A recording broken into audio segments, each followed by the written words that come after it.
হযরত হানজালা রাদিয়াল্লাহু তাআলা আনহু সদ্য বিয়ে করেছেন। বিয়ে করার পরে হযরত হানজালা রাদিয়াল্লাহু তাআলা আনহুর বাসর রাত,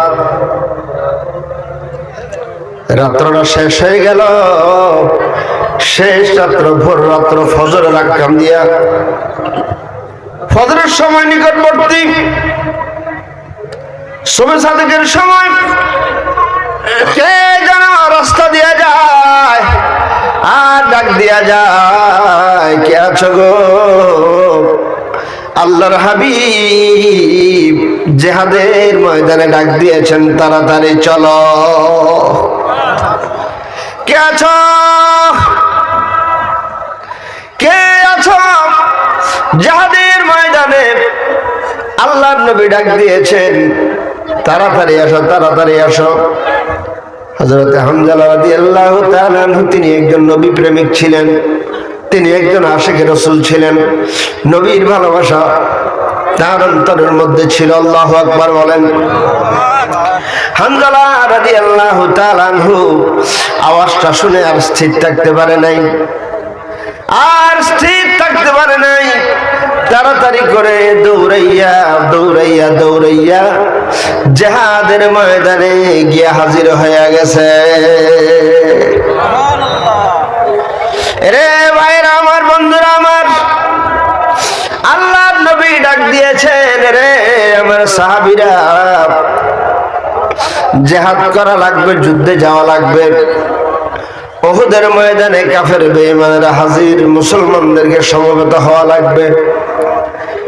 এই শব্দটা শুনে হযরত হানজালা রাদিয়াল্লাহু তাআলা আনহু বলেন, এই কথাটা যখন আমার কানের মধ্যে আসলো, আমি ফরজ গোসল করার জন্য ঘাটে গেলাম।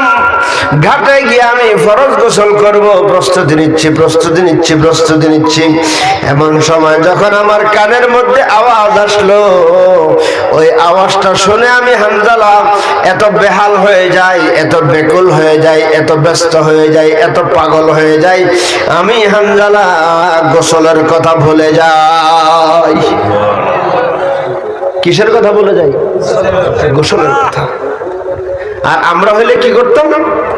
গোসলটা করে লই, এরপরে যাই। কথা কব ঠিক কি না? কিন্তু হযরত হানজালা তা না, ফরজ গোসল করার জন্য ঘাটে গেছে, যেই মাত্র শব্দটা কানে আসছে, গোসলের কথা ভুলে গেছে। আল্লাহু আকবার। দৌড়াইয়া ঘরের সামনে গেছে, গিয়া বিবির ডাক দিয়ে কই, বিবি, ও বিবি, মাত্র বিয়ে হলো, বাসর রাত্র হলো আমাদের। বিবি রে, ভালো মতন তোমার সাথে আমি কথা বলতে পারিনি, ভালো মতন তোমার সাথে আমি আচার আচরণ করতে পারি নাই, ভালো মতন তোমার সাথে আমি কথা বলতে পারি নাই, তোমার চেহারাটাও আমি হানজালা ভালোভাবে দেখতে পারি নাই। বিবি, বিবি রে, ও বিবি, রাহমাতাল লিল আলামিন উহুদের ময়দানে ডাক দিয়েছে, আমি চলে যাই, আর কথা বলার সময় নাই, আমি উহুদের ময়দানে যাই, যদি বেঁচে থাকি দেখা হবে, আর যদি শহীদ হয়ে যাই বলে গেলাম দেখা হবে হাসরের ময়দানে। কোথায় দেখা হবে? কোথায় দেখা হবে? বিবি, হাসরের ময়দানে দেখা হবে। আমি চলে গেলাম, বিবি মন খারাপ, বিবি রে মন খারাপ করিও না রে বিবি, আমি চললাম। এই বলে হযরত হানজালা দৌড়াইয়া উহুদের ময়দানে হাজির।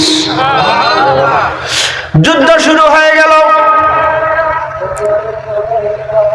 যুদ্ধ শুরু হয়ে গেল, কঠিন ভাবে যুদ্ধ চলছে। বীর দর্পে সাহাবায়ে কেরাম এগিয়ে যাচ্ছে,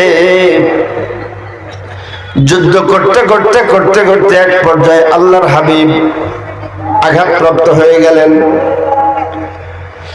আল্লাহর হাবিবের দান্দান মোবারক শহীদ হলো, লোহার হেলমেট ভেঙে গিয়ে শিখ ঢুকলো। আল্লাহু আকবার বলেন। আর অপরদিকে হযরত হামজালা রাদিয়াল্লাহু তাআলা আনহু ওই উহুদের ময়দানে শহীদ হয়ে গেল। হযরত হামজালা শহীদ হয়ে গেল। নবীজি আমার বলেন, ও আমার সাহাবীরা, কে কোথায় আছো? সাহাবায়ে কেরাম হাজির। কয়, দেখো উহুদের ময়দানে কারা কারা শহীদ হয়েছে তালিকা হচ্ছে। তালিকা হওয়ার পরে যারা যারা শহীদ হয়ে গেছে সবার লাশ সামনে আনা হলো। আল্লাহর নবী বলেন, আমার হামজালার লাশ কোথায়? হামজালার লাশ তো আমি দেখি না। এইদিকে হামজালার বিবি দৌড়ে আসছে। দৌড়ে এসে আল্লাহর হাবিবের সামনে এসে বললেন, ইয়া রাসূলুল্লাহ, ইয়া হাবিবাল্লাহ, গো দয়ার নবী, গো মায়ের নবী, নবীজি আমার স্বামী হামজালা উহুদের ময়দানে হাজির। মনে হয় যেন হামজালা শহীদ হয়েছে। আল্লাহর হাবিব বলেন, ও হামজালার বিবি, হামজালা শহীদ হয়েছে এই জন্য তুমি বলতে আসছো নাকি? কয়, না না না, হামজালা শহীদ হয়েছে এই জন্য আমার কষ্ট নাই। হামজালা শহীদ হয়েছে এই জন্য আমি বলতে আসিনি। তুই কেন এসছো? ও নবীজি, নবীজি গো, গতকাল আমাদের বিয়ে হয়েছে, গত রাত্রটা আমাদের বাসর রাত গিয়েছে গো নবীজি। হামজালা গোসলের জন্য ঘাটায় গিয়েছে। যেই মাত্র আওয়াজ শুনলো জিহাদের ময়দানে আসা লাগবে, হামজালা গোসলের কথা বলে গেছে। বিনা গোসলে হামজালা জিহাদে শরীক হয়েছে। ও নবীজি, আমি শুনেছি জিহাদের ময়দানে যারা শহীদ হয়ে যায় তাদের লাশটা রক্তমাখা অবস্থায় দাফন করা হয়। নবীজি, আমার স্বামী নাপাক, গোসল ছাড়া আমার স্বামীর দাফন দিয়েন না। ও নবী, আমার স্বামীরে গোসল ছাড়া দাফন দিয়েন না। আমার স্বামীকে গোসল দাওয়া তারপরে দাফন দিবেন। আল্লাহর হাবিব বলেন, তোমরা কে কোথায় আছো?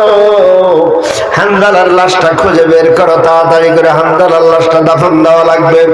খুঁজতে খুঁজতে সাহাবায়ে কেরাম পেরেশান। খুঁজতে খুঁজতে সাহাবায়ে কেরাম হামজালার লাশ খুঁজে পায় না। হামজালার লাশের জন্য আল্লাহর হাবিব সাল্লাল্লাহু আলাইহি ওয়াসাল্লাম পেরেশান হয়ে গেলেন। আমার আল্লাহ জিবরিল আমিনকে ডাক দিয়ে বলে, জিবরিল, ও জিবরিল, তাড়াতাড়ি যাও, আমার দোস্তের গিয়া কও দোস্ত যেন কোনো টেনশন করে না। দোস্ত যেন কোনো টেনশন করে না। যেই হামজালা আমার নবীর প্রেমে গোসলের কথা ভুলে গেছে, নবীর প্রেমে উহুদের ময়দানে এসে শহীদ হয়ে গেছে, শাহাদাত বরণ করেছে, আমি হামজালার উপরে এত খুশি হয়েছি, এত খুশি হয়েছি। আল্লাহর হাবিবকে জিবরিল আমিন বললেন, ইয়া রাসূলুল্লাহ, ইয়া হাবিবাল্লাহ, আপনি একটু আকাশের দিকে তাকান। যে হামজালার লাশ জমিনে খুঁজতেছেন, আল্লাহ পাক আকাশে হামজালার লাশটা হাউজে কাউসারের পানি দিয়ে গোসল দিচ্ছে। নারে তাকবীর, নারে রিসালাত। কোথায় গোসল দিচ্ছে? আকাশে। কোথায়? সবাই বলেন না। কোথায় গোসল দিচ্ছে? আকাশে গোসল দিচ্ছে। এই হলো নবী প্রেম মুসলমান, এটাকে বলে নবী প্রেম। এটাকে বলে নবীর ভালোবাসা। ভালোবাসার জায়গা মদিনা, ভালো লাগার জায়গা মদিনা। বলুন ভালোবাসার জায়গা মদিনা, ভালো লাগার জায়গা মদিনা। এত সুন্দর জায়গা কোথাও দেখি না, এমন সুন্দর জায়গা কোথাও দেখি না। সাজিয়েছেন মালিক রব্বানা, ভালো লাগার জায়গা মদিনা। বলুন ভালোবাসার জায়গা মদিনা, ভালো লাগার জায়গা মদিনা। বলুন ভালো লাগার জায়গা মদিনা, ভালোবাসার জায়গা মদিনা। মারহাবা। এরে ভাইরা আমার, বন্ধুরা আমার, যেই নবী উম্মতের জন্য এত পাগল, যেই নবী উম্মতের জন্য এত পেরেশান, ওই নবীর সুন্নাত পালন করা লাগবে কি লাগবে না? লাগবে। এই জন্য আমার আল্লাহ পবিত্র কোরআনে বলেছেন, লাকাদ কানা লাকুম ফি রাসূলিল্লাহি উসওয়াতুন হাসানাহ। আল্লাহু আকবার। আল্লাহ পাক বলেন, খবরদার খবরদার, নিশ্চয় নিশ্চয় আমার দোস্ত মুহাম্মদ রাসূলুল্লাহ সাল্লাল্লাহু আলাইহি ওয়াসাল্লামকে তোমাদের জন্য আমি আল্লাহ উত্তম আদর্শ করে জগতে পাঠিয়েছি। তাহলে নবীজি আমাদের জন্য কি? উত্তম আদর্শ। নবীজি আমাদের জন্য কি? উত্তম আদর্শ। তাইলে নবীজির আদর্শ আমরা কি গ্রহণ করতে পারি কি পারি না? পারি, পারি। সবাই একমত? আল্লাহু আকবার।